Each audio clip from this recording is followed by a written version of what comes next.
to the Final Four. The following is a Learfield presentation of the Oregon Sports Network. And Oregon is going to play in the national championship game. Big Ten champions. Big Ten champs. National champions, yes. Oklahoma City bound the Oregon Ducks. Awesome day to be a Duck, man. Boom inside. Touchdown Oregon. He gets loose. Fires. Hit. Pops the three. Oh, yeah. It's all Oregon. This is Duck Insider. Duck Insider. It's about how to be a group of people that know how to love each other to the absolute fullest. Pleasure, a joy to be with them each and every day, and I can't wait for the future. It's just fun to be a part of a community that cares, that is passionate, and when we come together, powerful things can happen. This is Duck Insider on the Oregon Sports Network from Learfield, presented by OnPoint Community Credit Union. People are the point. Now let's go live to the Country Financial Studio to talk Oregon Duck athletics. Here we go. It's Friday. Big day. It's game day for Oregon baseball. We got a big weekend ahead. We have a packed show here today on Duck Insider. I'm Chris Clayton. Duck Insider presented by OnPoint Community Credit Union. We're live in the Country Financial Studio. We have Oregon baseball head coach Mark Wasikowski on the program. He spoke with the media as the Ducks baseball team prepares for a big tournament. They're in Vegas with games tonight, 6 p.m., taking on Arizona with a 5:45 p.m. pregame show. Ryan Milano on the call for that one. Oregon then takes on UC Irvine and Vanderbilt. So Oregon's 8-0, but nice little challenge here in Vegas. Should be a fun weekend with that. Oregon women's basketball head coach Kelly Graves spoke with the media earlier today as the Ducks women's basketball team has senior day on Sunday. And we're in the midst of finishing up winter sports and looking ahead to spring sports, but what's volleyball up to? They're still hard at work. That's the thing, is when you're talking about an athletic department like Oregon, these other teams that are out of season, they're still hard at work. So head coach Trent Kersten from Oregon Volleyball sat down with Joey Mack earlier this week and just gave us an update on what they're up to as they prepare for another great season, trying to build on what was a terrific year under first-year head coach Trent Kersten. Wanted to give you an update, too, on track and field. Big Ten Indoor Championships happening right now in Indianapolis, and a nice, successful first day yesterday. How about Shilan Ayildis with a 5,000-meter championship? That, along with Simeon Birnbaum, they both got the 5,000-meter titles. And Ayildis had a new personal best and facility record. As a team, the Ducks finished 1-2-3 in that race. For Ayildis, back-to-back indoor 5K titles. She was the cross-country champ in 2024 and won last year's outdoor Big Ten 5K title. So she's just keeping it going there. And an update for you right now, if you're listening in the 1 o'clock hour, you'll have a little bit more insight if you're listening in the next hour, and we'll have the full results here at the end of today. But Aiden Carter for the Ducks leads the heptathlon right now with just one event remaining. So a lot to like for the Ducks in terms of team scores right now. The men lead with 29 points. First place, looking for a Big Ten Indoor Championship. The women are in second right now with 42 points behind Illinois. And, again, there's still a lot of events and a lot of time and opportunities to get those points and make that up. But a little bit of work to do for the women, and should be some good results. It usually is for Oregon track and field. They usually find a way, right? That's just reality. Some big news today in fashion, if you will. This is exciting. This morning, the latest Grateful Ducks collection, centered around the Oregon basketball programs, dropped online. Check it out. If you're watching, you can see samples of it, and I'll show you the jersey here we have in studio in just a moment. But it's online, available at the team store, Nike, and the Duck store. And what's exciting is for Sunday's game for Oregon women's basketball will be your first opportunity to buy a limited edition Grateful Ducks jersey. And here it is. Look at that. Just by chance, it's right behind me, as if we set it up that way or something. Look at this. It's a reversible, retro, green-yellow jersey. And I'll show you what reverses here in just a moment. But it's got that Bolt swoosh logo. It's a combination, as you can see, the Nike swoosh and the Steal Your Face Grateful Dead logo. Those iconic Grateful Dead shows that happened at Autzen Stadium in the year 1990. So why not number 90? That's what the jersey features, the number 90. And again, these are available for purchase. Your first opportunity to do so at the Oregon women's basketball game coming up on Sunday, and it's fitting that it's against the Huskies. It's the rivalry matchup. We take it off the hanger here and show you that it is reversible. Goes from green to white. It's my first time trying to reverse it, doing it live on the air here. Here we go. There it is. So really cool. And again, your first chance to secure yours will be at the Duck Store in venue. The doors open game day 1 p.m. on Sunday there at Matthew Knight Arena. There's also great tickets remaining for that game on Sunday. Go to goducks.com/WBBTix. goducks.com/WBBTix. It's also senior day for Oregon women's basketball, so ample reasons to head out to that game. Secure your tickets, wear tie-dye, help cheer on the Ducks as they take on the Huskies. You can get in terms of the entire merch drop for the Grateful Ducks, you can get your hands on that online at the Duck Store, Fanatics, and Nike, or you can do it in-store at the Duck Store and Nike Eugene or PDX. So exciting news there, and Oregon women's basketball is hard at work trying to get another win. They lost to the Huskies last matchup a few weeks ago on the road in Seattle, trying to get the revenge and get a senior day rivalry win over Washington. Head coach Kelly Graves spoke to the media earlier today about their preparation. From your perspective. Well, obviously it's important, but you want to be as high as you can. The big deal is the bye. You want to get the bye. You want to stay out of the 8 or 9. So if we drop to 11, I think that's our only other. We can't get to 10 for some reason in the tiebreak. Okay, well, 11, you have to play that first day, and then, okay, you play the 6 the next day if you win, and then a 3. And, when I was at Gonzaga, it seemed like we were always an 11 seed. We always ended up playing a 6 and then a 3, and then did quite well in that position. So this time of year, it doesn't matter. You just want to keep playing. Told the team today we could play as few as 3 games the rest of the year. We're guaranteed, I believe, 3.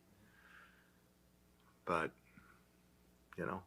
any win we get now, you're talking almost a seed line with each win. If we can stack some wins together, one on Sunday and then 1 or 2 or however many in the Big Ten tournament, each one of those probably moves us up, a seed line. So that's the great thing about being in a conference like this. You have opportunities at the end of the year to better your position. Not necessarily worsen your position, but better it for sure. I guess how has the finality of this season kind of been reached by the team of like, hey, we're at this point here where now there's a game on Sunday and then you're going to go to the Indianapolis and then probably the NCAA tournament. How does that kind of settle with these guys? Hey, we're there, and these games obviously decide how much further you play. Yeah, well, we talked about that after the game against Purdue. I thought that was an important win for us. And we talked about it again today. And we proceeded here a few minutes ago to complete maybe our best practice of the year. I think our kids were on point, both ends of the floor, all across both teams, the white team and the green team.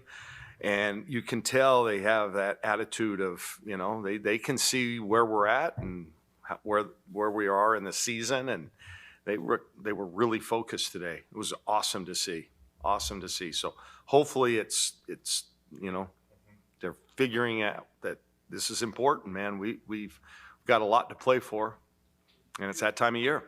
You feel like you're playing your best basketball? Like we mentioned before, you want to play your best basketball in February and March. That big win, having your best practice, feel like you're playing your best basketball now? Maybe not, but we're playing good basketball. If we can win Sunday, that means we will have won 7 of our last 10.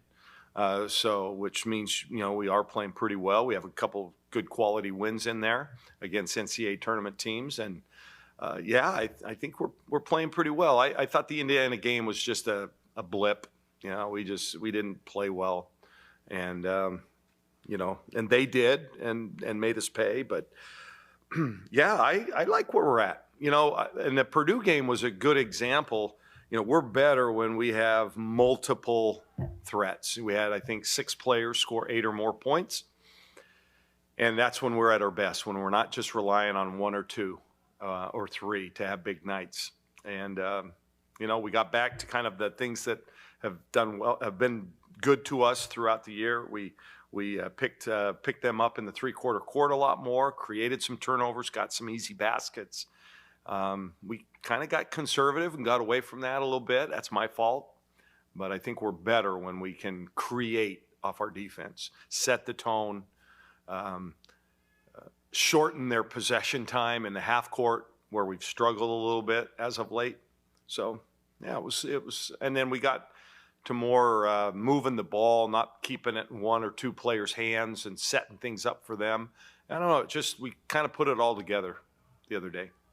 What's been, I guess, maybe the biggest challenge of playing without Mia, and where did you see the most growth from Indiana to the Purdue game in that regard?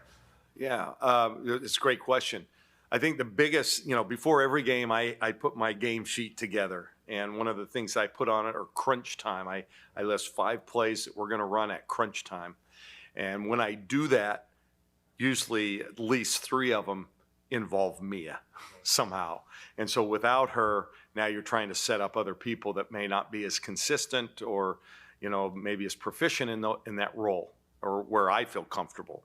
And that's been the biggest, I think, difference. That's one less three-point shooter on the perimeter. Might help us in some ways. Sophia played a little at the 4, so we become a little bit better defensively because usually, that means AT's playing a little more, or Ari or Avery, some of our better defenders. So, but it'll be good to have her back. We're hoping that she comes back on Sunday. That's our hope. She was moving around and doing some stuff today. I think it's still questionable, but I think she's definitely going to be back for the Big Ten tournament, which is kind of what we're shooting for. And it just makes us better all around. She's a good player, solid on the boards, is a good help defender, and obviously can stretch the defense. Is it a knee? It is a knee. Mm-hmm. Yeah. That I can say, correct? Sure. That I can say, yeah. What's Astera giving you? I know you split the road trip, but two really strong games for her off the bench. It feels like she's found a little bit of confidence here. I'm sorry. Astera. Oh, Astera. Sorry. Yeah, I think, she's just a gamer, and I think she does such a good job of moving the basketball. I think she manages the game really well and then can knock down shots. She's got the little floater. I think it's just opportunity. She's had a little bit more opportunity to play, and, she's making the most of it. Again, senior, her career's coming to an end, and, sometimes they just get a little bit more motivated, but she's doing it in practice as well. She's earned the time, no question. And I think she can be a real X factor. She's capable of getting you, 12 to 18 points in any given game.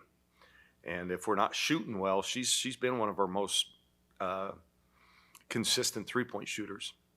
Yeah, but just another good ball handler. And as you notice, we've played her and Katie together a lot.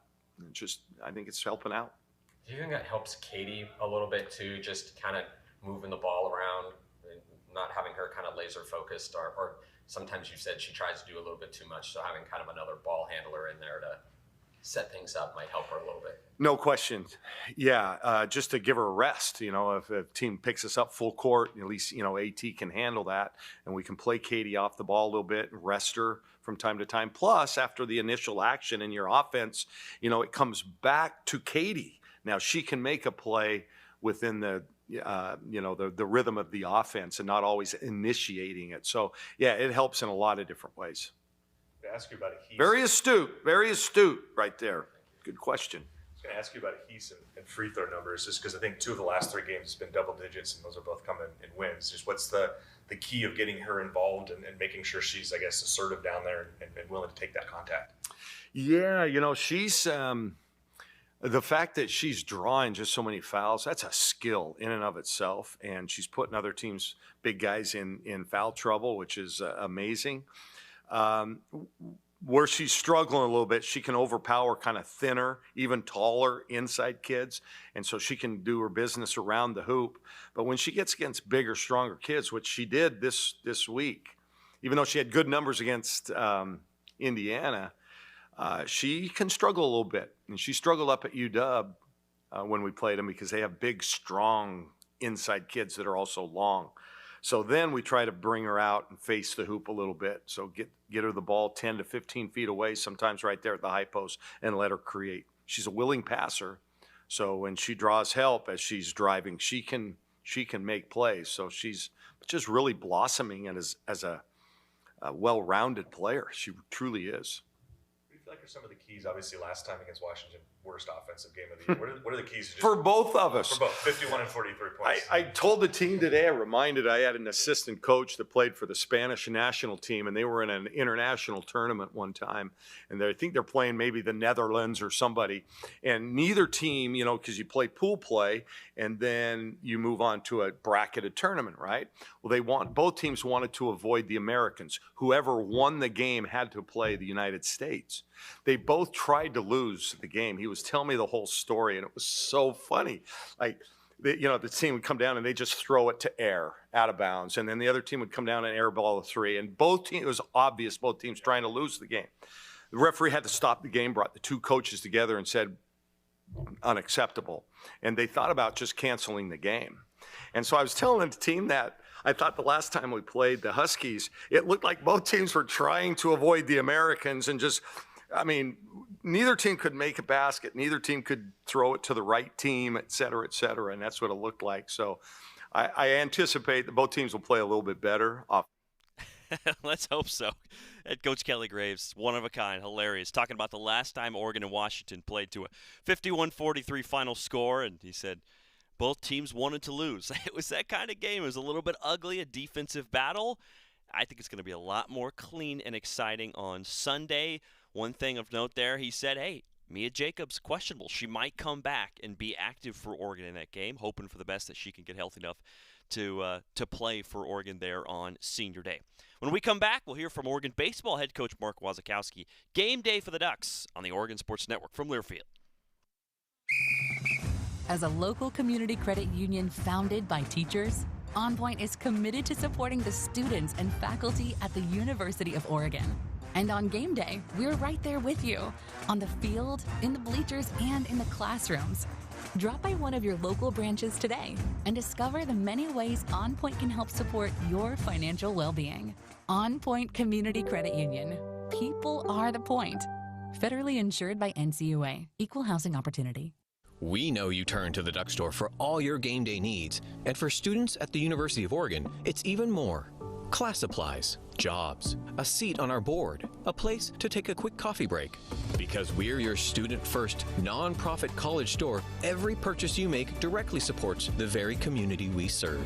From working in our counters to studying in the classroom, from directing our stores to cheering in the stands, the people we serve, the students, are the very people who are the Duck Store. Duck Insider continues from the Country Financial Studios in 1 minute on the Oregon Sports Network from Learfield.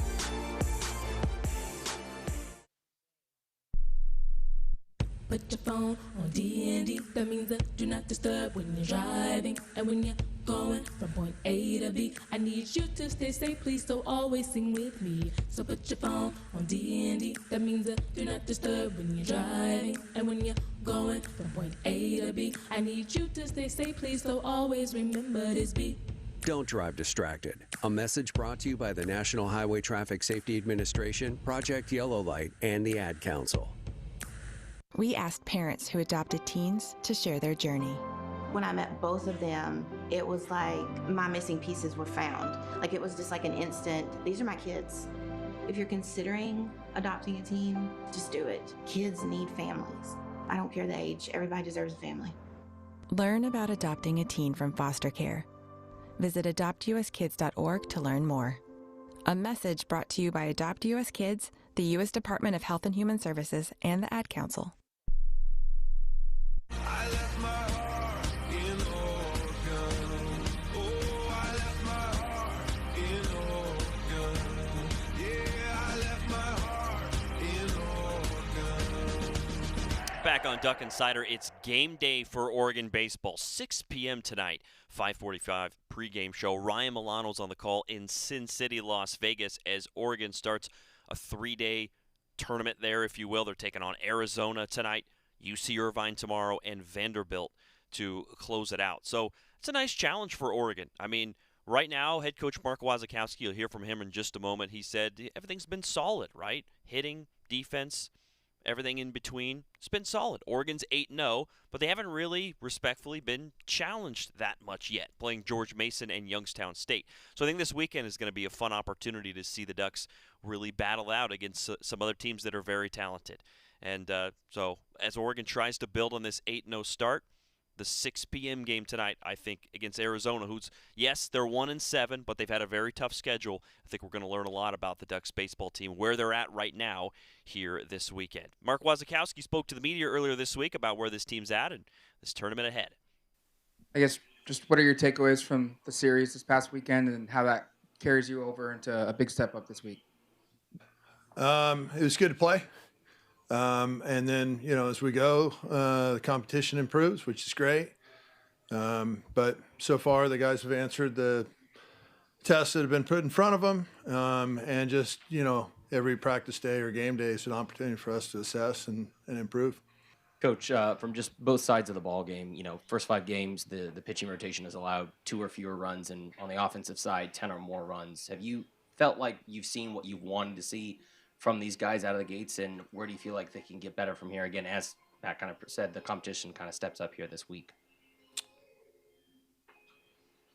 I mean, you can only handle what's in front of you, right? And so far they've handled what's in front of them. The pitching's been solid. The hitting's been, solid. The defense been solid. But, it's just, I don't know. That's all you can really do is kind of look at what has been put in front of you, and they've handled it. And so, it's a new week. This week, same points of emphasis, playing really good quality baseball, team baseball. Starts with your defense and your team and the environment, and that's kind of where our focus is at right now. Going on the road this week for the first time, just what changes about the operation of a road trip, and how do you want your team to attack a road weekend? Get on an airplane versus sleep in your own bed, stay in a hotel versus, your own room. The process is pretty much the same. And so, nothing, we don't change anything. Regardless of where you play, you don't really change anything. So we get to play on the road. It should be a great tournament. I think the teams that are in the tournament, scheduled to be in the tournament, a team that was in the College World Series, Vanderbilt team that's traditionally really good, a UC Irvine team that's traditionally very good, very well coached. So it's a tournament that there's a reason why they put that one together, right? And it's with a lot of good teams in it. So it's going to be exciting. If we play good baseball, we should be in a good place. Coach, talk to me a little bit about the mentality of your team, the mindset of them early on. We see when you guys win games, you want to win with a statement. Your pitchers, they bring that fire game in and game out. Just talk to me about that mindset your team has early on. Yeah, so far so good. It's just a daily work in progress, right? you're just we play to a standard. I know that can be a cliche, I guess, out there, but it's true. And the standard is set by the team, and so. Yeah, we can help guide them through that kind of stuff, but it's really, we're trying to play to a certain way and a certain style, and when we do it, then we'll agree that we did it, and when we don't, we fall short. We try to assess it, and with this group, the fun part is it's come from within, the player assessment versus the coach always having to be the assessor, and that's a really big deal because when you have a team of guys that care at that level and it's coming from within, their voices, player to player, are heard a lot stronger than it would be from coach to player. They do respect the coach to player relationship, but it always naturally is going to come better if it comes from the locker room. Right now, we have a strong nucleus of guys in the locker room that are really taking care of their locker room in a good way to keeping the balance right.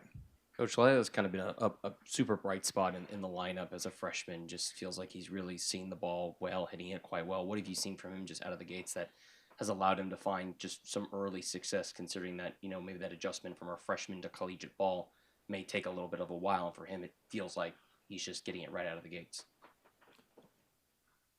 Yeah, I don't know. Angel's a really talented player. He turned a lot of money down to come be a Duck. And he's off to a good start, which is awesome. He looks old at the plate right now in the box. I think it's going to, with freshmen, they can, we just saw it last night with LSU, right? And I think LSU had a couple of guys in their lineup that finally struggled for the first day, and it happens with young players from time to time. And so, I think Angel's going to have his struggles just like any young or old player, but specifically a young player. And it's going to be less about, what he's done with his good at-bats and more how can he overcome the negative at-bats that he has or negative things that have happened. He's played very good defense. I think he robbed a home run last weekend, threw a guy out on bases. He's hit really well, and he's been a great guy in the locker room. So, on top of all that, I think he was on the dean's list. So the guy's doing things right? I mean, he's coming from a family that's a great family, and we can assist him with some of that, but he's coming in for the first year. We haven't even had him for a full year. He's getting that from home.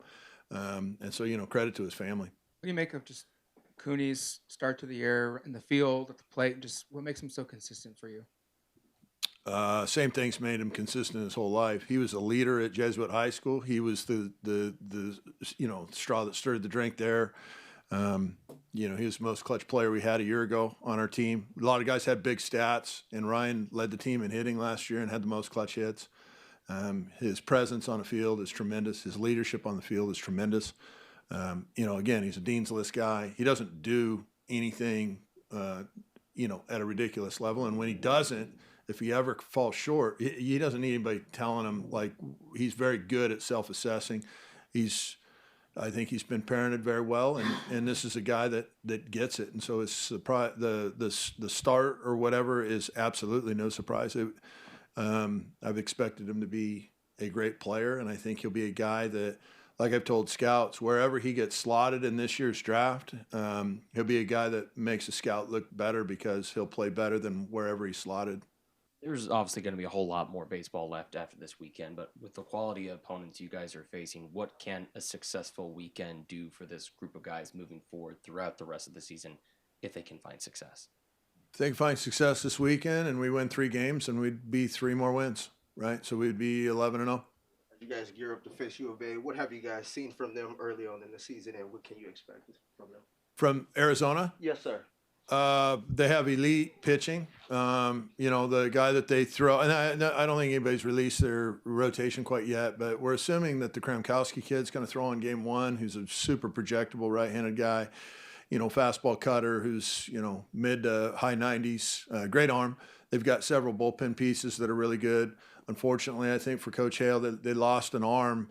Their closer, the Pluta kid, I think, ended up having season-ending issue. And so that was unfortunate for Arizona for sure, but they still have plenty of pieces back there. They have a mixture of right-handers and left-handers that can keep the score down. And so the objective is we just got to get to their pitching. I think if we can get to their pitching and we can get some runs on the board, I like our chances against Arizona.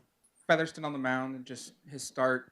Only a couple hits, no runs, a lot of strikeouts, no walks. Just what's made him so effective, you feel like, early on for you on the mound? Maturity. He's a guy that's, when he was younger, he was on Team USA. It's not like this kid is, just a guy that you found under a rock and he's here now and he's developing. I do think that Coach Flores done a nice job with him and helping him get to the next level, and he's passed all his tests so far. But there's only 2 weekends of work. He's passed those tests, though, in our scrimmage situation as well. And so it hasn't been just the 2 weeks of games that the people have seen. It's been a lot longer than that. He's in better condition, in a nutshell. He's in better condition. He took care of himself really, really well during the offseason, right, which is basically that early January, late December period, from the time finals shows up. And Ryan was a guy that was back here basically, the day after Christmas. And, he's training all the way up to Christmas and then goes home for like a couple of days and comes back. And so this means a lot to him, and it shows. He's having success. He's been able to work with Coach Floor and Dan Straley down there. And I think there's been a pretty good potion for him so far in the short season. But, yeah, he's pitched very well, and we look to get him the ball more and more. That's Oregon baseball head coach Mark Wasikowski talking to the media earlier today. Oregon off to its best start, 8-0 since 2014. Trying to keep it going with a matchup with Arizona tonight at 6 p.m. on the Oregon Sports Network, 5:40 p.m. pregame show start. Our discussion of Oregon baseball continues next. Ryan Cooney, the clutch hitter on the Ducks team, coming up next on the Oregon Sports Network from Learfield. Dear Winter, Toyota's got 25 vehicles with available all-wheel drive and four-wheel drive, and that's more than any other auto brand. So you bring the action, and we'll bring the traction. Toyota, let's go places. Based on manufacturer's websites as of 10/20/25.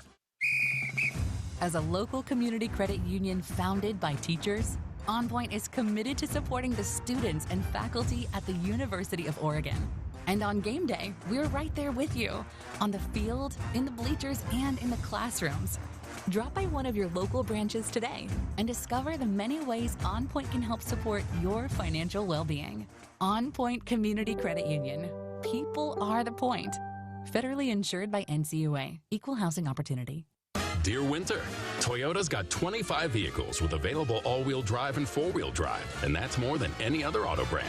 So you bring the action, and we'll bring the traction. Toyota, let's go places. Based on manufacturer's websites as of 10/20/25. More Duck Insider from the Country Financial Studios after this on the Oregon Sports Network from Learfield. My name is Teresa Barber. I was in the United States Navy and I served overseas in the Middle East and Africa. Early on in my career, I had a commander that taught our suicide prevention training, and the very next day he took his own life. 90% of suicide attempts involving a gun are fatal. My way of continuing my service is to help protect my community by being a responsible gun owner and by storing firearms safely. Store all your guns securely. Help stop suicide. Brought to you by End Family Fire and the Ad Council. This message is for Shauna, my mom who just finished her high school diploma. I wanted to say I'm so proud of you for finishing school. You taught me it's never too late to achieve your dreams. I hope to make you as proud as you have made me. When you graduate, they graduate. Finish your high school diploma for you and for them. Visit finishyourdiploma.org to find free and supportive adult education centers near you. Brought to you by the Dollar General Literacy Foundation and the Ad Council.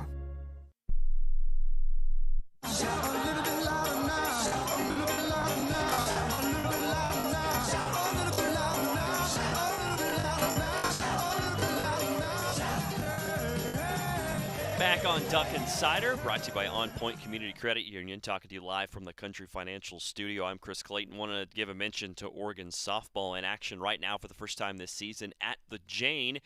Currently have a big lead. If you're listening to the 1 o'clock hour right now, it's a 9-0 lead for the Ducks over Stetson, and how things are going, that will probably continue as it rolls along. Oregon, number 20 in the country, and a big favorite over Stetson, taking care of business right now. On the other diamond, Oregon baseball back in action. 8-0 start to the season. They'll play tonight at 6 p.m. against Arizona. One of their best hitters, their most clutch, is how Mark Wasikowski described him. Second baseman Ryan Cooney spoke to the media earlier this week. For you guys offensively, it feels like you could not pretty much get out to a better start, and even with the times you guys have struggled, you found success. Just what do you feel like you guys are finding success at the plate, and kind of how does that kind of build just some early confidence to you guys heading into this weekend? I think it's huge. I think personally for me, the lineup just is a lot different. As in, we can score a lot of different ways.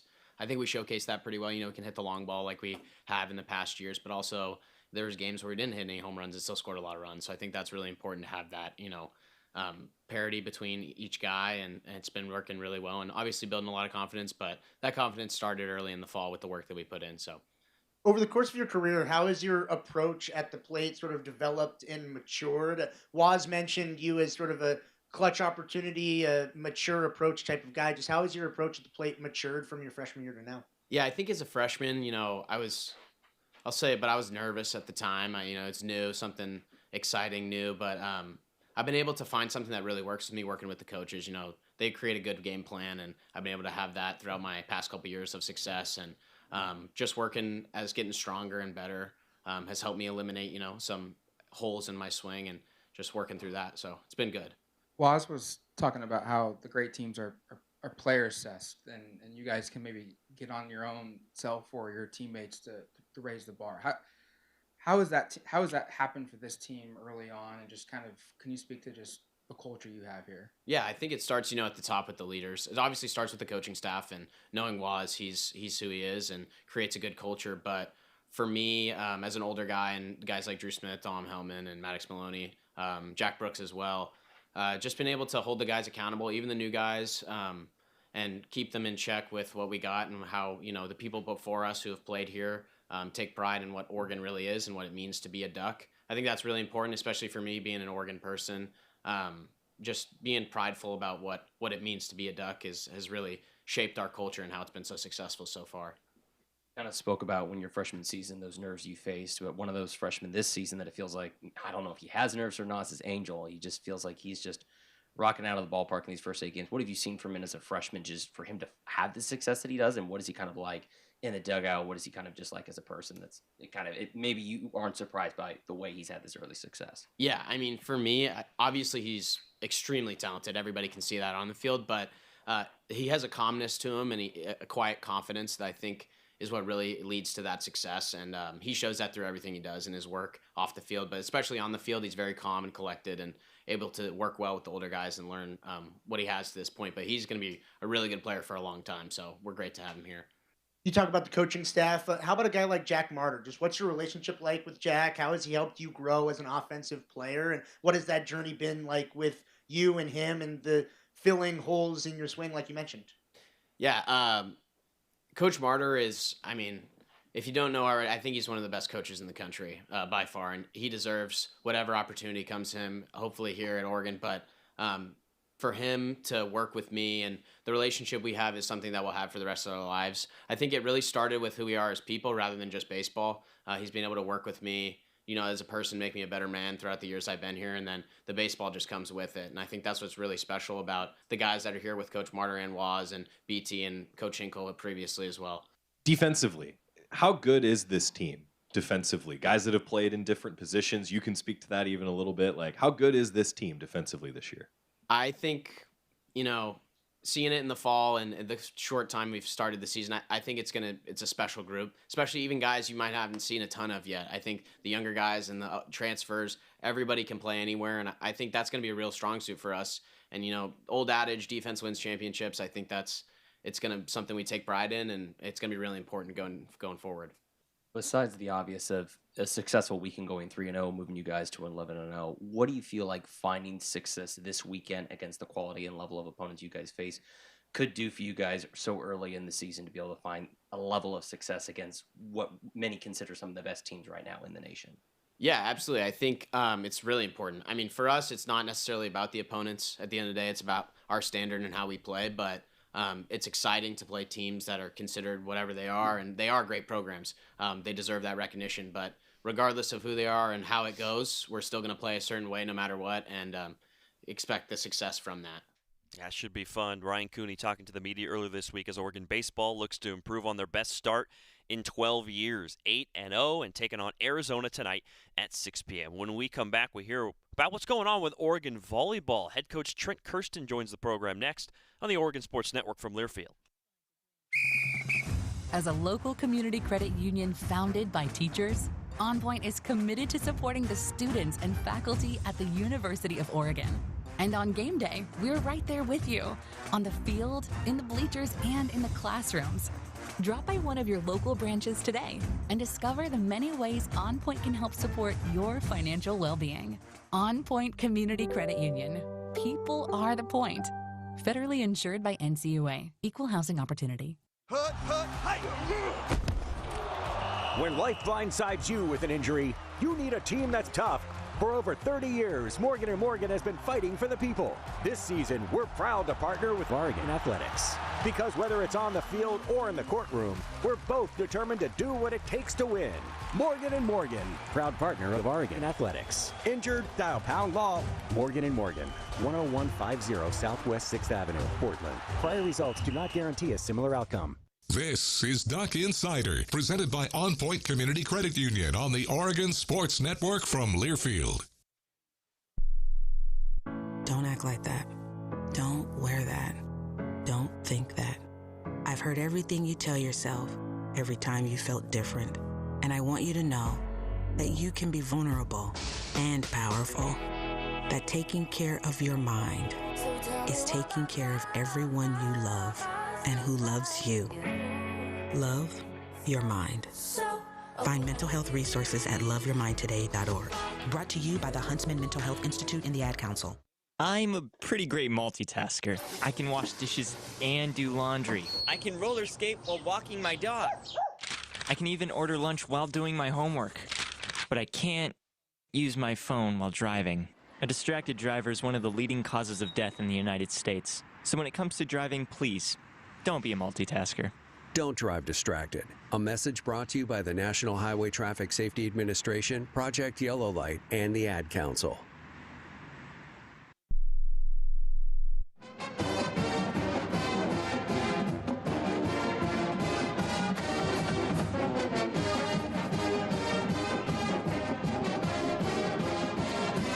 Happy Friday. This is Duck Insider on a Friday. Rolling along. Again, we're deep in winter sports. They're heading to the postseason. Looking ahead to spring sports now in action. Softball, baseball, track and field. Well, what's Oregon Volleyball up to? They're coming off a great season. They're still hard at work. Head coach Trent Kersten joined Joey Mack in studio to talk about what's going on with Ducks Volleyball. How about a mid-off-season volleyball check? Trent Kersten is Let's here. Go. Oh, okay, a little bit of behind the broadcast. So I just get a text from Coach Kersten one night. It's like, hey, I think it's time to come back into the studio. Let's do a chat. And I was like, yeah. Let's go. So what's been up? What are you up to? Well, super excited about this spring so far. Way different than last spring. No doubt about it. Way different. You're actually here. Yeah, I'm here. Like it's February and you are in Eugene, Oregon. It's amazing. It's amazing. It's amazing. Were you in Eugene for more than 3 days in February last year? I don't think so. Man, I don't think so. Sarah and I were out here pretty quick, and we were gone on weekends every weekend. Yeah. Trying to put together a team. And this year it's been, hey, Sarah, and we're creating our recruiting plan for the spring. It's like, hey, I don't want to miss a training session.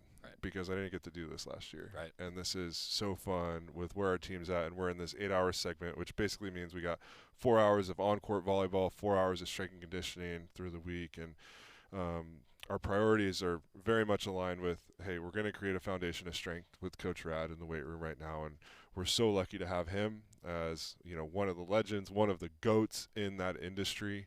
I know there's so many, people on Instagram that are promoting and all this stuff, but we have probably our strength coach is probably on their bookshelf somewhere. And so that's pretty special. Yeah. For those that are unaware of the amount of work that Coach Radcliffe did, particularly for quick twitch, right, and what that means for athletes, and among other chapters of books that Coach Rad has written, pretty special guy. Yeah, super special. And I think he's going on the road this weekend to hopefully win a Big Ten championship. Is that right? You hope so? Yeah. Well, look, you always want to win Big Ten championships, right? Yeah. I mean, but when you talk about track and field and everything that comes with it, no, you're right on. So what do you want to see from an off-season conditioning plan? Like, I'm curious, as you sit now in the midst of the off-season, like you're living and breathing it right now. There's probably a lot of potential future Ducks that might be listening and being like, so what should I be doing in the off-season for volleyball? Yeah, I think the exercise that probably translates the most to our sport is the back squat. Volleyball is such a power sport. And to be able to produce power, getting off the ground, but also absorb it multiple times in a match and be able to control your landing and not have it be like, I don't know, this is getting super nerdy, but 10 times your body weight on your landing. Like that's probably not a great long-term solution for your body. That probably leads to some lower leg injuries. We want that to be, 3 times your body weight at the max, And so that's probably the exercise that we really focus on, and that's like a really heavy movement. But what Coach Rad does, man, it is so special because he just creates problems for their bodies to solve. How do I move through this problem in a healthy way? And whether it's super lightweight with just using a barbell or learning how to push out of certain positions, and we're trying to figure out what are the things that transfer to the court the most, and that's what I think makes Coach Rad so special. Is he's so adaptable, and we're still trying to solve, solutions to what we're seeing on court, and whether it's gaining a little bit more ground with our crossover, or whether it's how the ball's coming off our hand when we're attacking, and we have we go to Hayward Field on Thursdays and we lift over there. And number one, so awesome. Get to go to Hayward Field, yeah. Get it. It's like our whole staff walks over every day. I love that. I love that. And we using the shot put balls to experiment with some throwing and how to create spin, and it's just so fun kind of exploring, what are the areas that we can I don't know, try and see if it works. See if this, correlates to where we want to go as a program. Yeah, you're finding solutions. Yeah. Right? I mean, it's fun to solve a problem in a new and unique way sometimes, right? Like Totally. That's got to be fun, too, I'd imagine, for your student athletes even to go through that process. Like, it changes it up a little bit. You're not just in the same weight room all the time. You're not just always in a volleyball gym. It changes it up for you. 100%. And, walking across Hayward Field, like, you walk across the whole track to get there, and you're just like in awe. Like, this place is so special, and then you walk inside, and everything's beautiful, and we are so lucky to be where we are. Now, meanwhile, I say that, and of course, I realize the volleyball coach probably like, yes, but we'd like to also work on some things on the volleyball court too, right? What are some of your priorities in the offseason? Yeah, I think, decision making is really big for us right now as far as on the offensive side of the ball. So when I say decision making, I'm talking about when we go to attack, our third contact, what are the choices that we're making? And one of the ways I look at coaching is like, what do we want to take out? And so what we're trying to attack right now is the shot selections that are higher risk and lower kill. Which makes sense, right? Like, oh, well, like that seems like I could have told you that, Trent. But think about maybe a better example would be you're at the grocery store, you're in line to check out, and you go to grab that candy bar. Right. And there's this instinct when you get the set, it's a little off, but you're trying to be aggressive, and you take that impulse buy. You take that candy bar, you throw it on the counter. Yep, I know it's $1.50. Put it on the tab. We're doing it. We're doing it. Yeah. Okay. And unfortunately, in the Big Ten, people make you pay for that. Right. You get blocked there. Yeah. Right. Yeah. Right. It goes straight to the waistline. Yeah. The ball lands before you land. Yeah. A lot of times. Yeah, that's true. And so, how many of those can we take away as we're prepping for, our spring quarter when we get a little bit more volleyball? Because right now the biggest priority is still in the weight room. It's creating that foundation, and then we get to spring quarter and we get a little bit more hours on court together, and so court development becomes the priority for us. Trent Kersten joining us talking volleyball. All right, now to the roster. Pretty cool for Alana Clemente. Yeah. Talked about it on the show now a couple weeks ago. Update fans, that's a really cool opportunity. Yeah, so Alana was chosen to go to the national team tryout. There's, I think, 62 kids that were invited. She was one of them. And best of the best. It's the exact room that you want to be in. Yeah. And I'm lucky enough to have a really good relationship with our national team coach. And he called me. He's like, hey, I'd really like her to be there. And so we found a way to make it work and got her ready for the event. And gosh, you talk to her after it. Number one, she's gassed, right? Because it's a 3-day volleyball event. But number two, it's just like, this is the room I want to be in.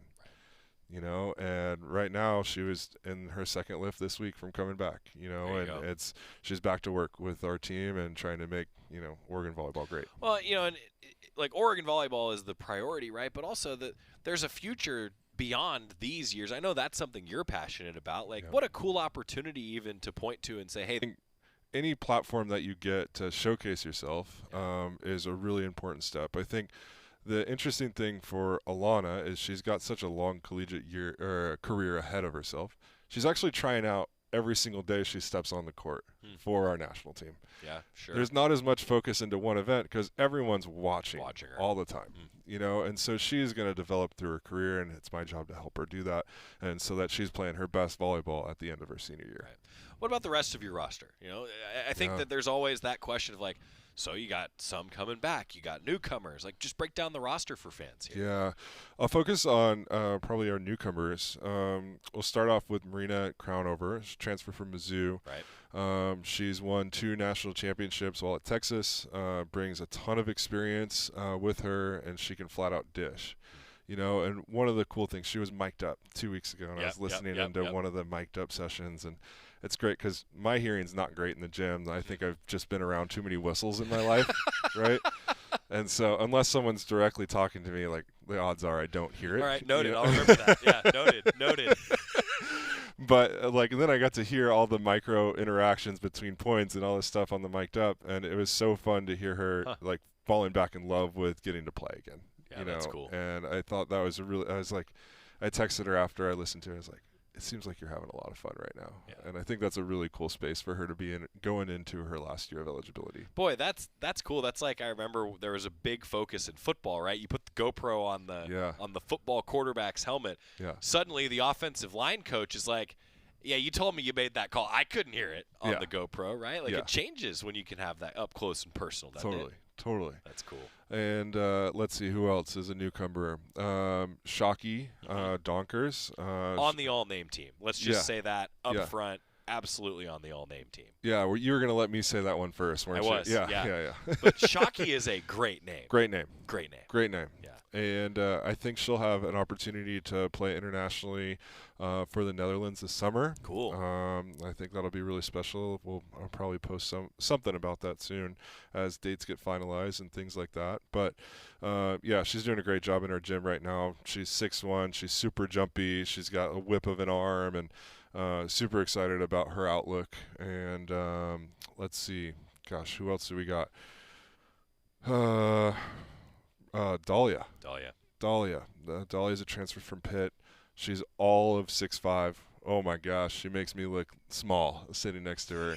And gosh, it's so nice to have, an extra body in the middle. We got through last fall with only 2 middles, which was a struggle for us, but to have her in our gym and have that experience, and to have also have been to 2 Final Fours in the past and know what some of those moments are like, I think it's really elevated some of our, some of the things that she's saying and talking about. It's elevating everyone around her, and so she's doing a really nice job. Again, so much to grow in the weight room, and Coach Rad's doing a great job developing her. And so, and then you get our I think our 2 incoming freshmen. Yep. Yeah, so you got Lizzie, who's it sounds almost inappropriate to say this, but I mean it as a total compliment. She's a dog in the gym. Yeah. Like, she goes and gets after it. There's plays that the ball would go flying and there's no one else pursuing it, and she's going to make a push to go pursue that ball.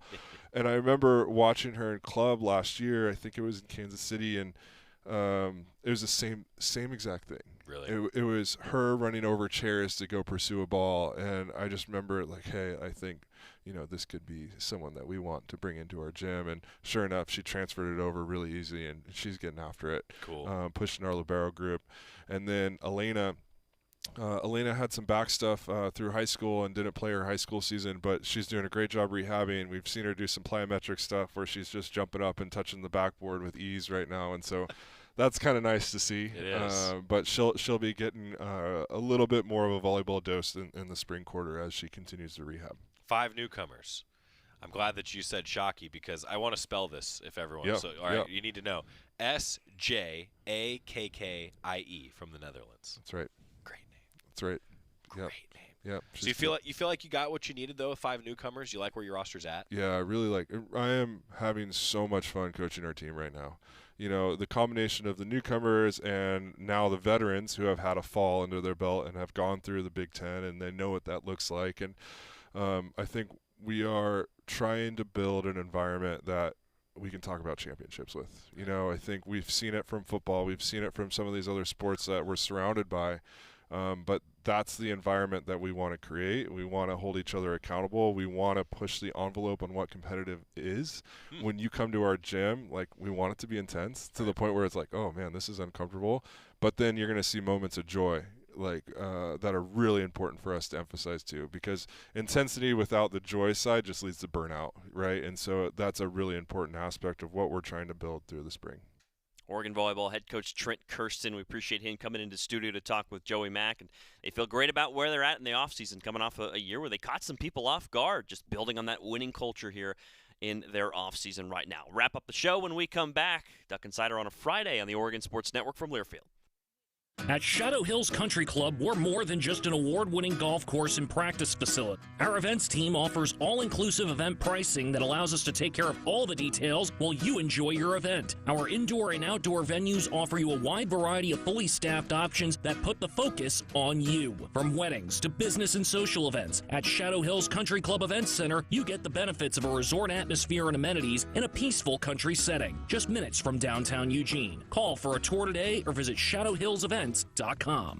Hey Duck fans, at Country Financial, they make insurance easy. Whether you're shopping for home, auto, or more, their representatives will take the time to understand your specific needs and explain what options work best for you. Worry less and feel more confident knowing you're covered. Visit countryfinancial.com to get started today. Experience more with Country Financial. Auto and home insurance policies issued by Country Mutual Insurance Company, Country Preferred Insurance Company, and Country Casualty Insurance Company, Bloomington, Illinois. More Duck Insider coming up on the Oregon Sports Network from Learfield. How serious is youth vaping? Irreversible lung damage serious. 1 in 10 kids vape serious, which warrants a serious conversation from a serious parental figure like yourself. Not the seriously know-it-all sports dad or the seriously smart podcaster. It requires a serious conversation that is best had by you. No, seriously. The best person to talk to your child about vaping is you. To start the conversation, visit talkaboutvaping.org. Brought to you by the American Lung Association and the Ad Council. And here's Heather with the weather. Well, it's beautiful out there, sunny and 75, almost a little chilly in the shade. Now, let's get a read on the inside of your car. It is hot. You've only been parked a short time and it's already 99 degrees in there. Let's not leave children in the back seat while running errands. It only takes a few minutes for their body temperatures to rise, and that could be fatal. Cars get hot, fast, and can be deadly. Never leave a child in a car. A message from NHTSA and the Ad Council.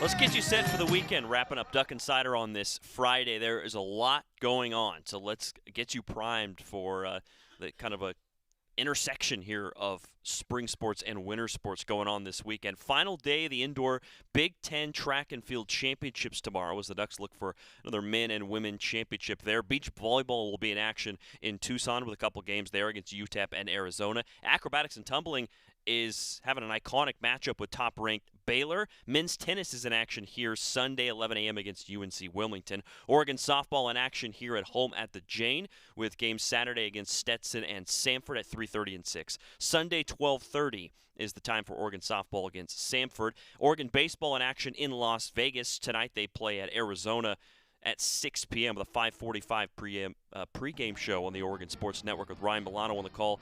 Then they have UC Irvine at noon Saturday and Vandy at 11 a.m. Sunday. Oregon men's basketball in action at 11 a.m. Saturday at Northwestern. 10:30 p.m. or 10:30 a.m. pregame show with Joey Mack. Oregon women's basketball Sunday at 2 p.m. against the Washington Huskies. It's the Grateful Ducks game with this jersey that will be available, the retro reversible jersey for Oregon women's basketball. Tickets still available for that one. Have a great weekend. You took the first step and quit smoking, but even former smokers may still be at risk for lung cancer.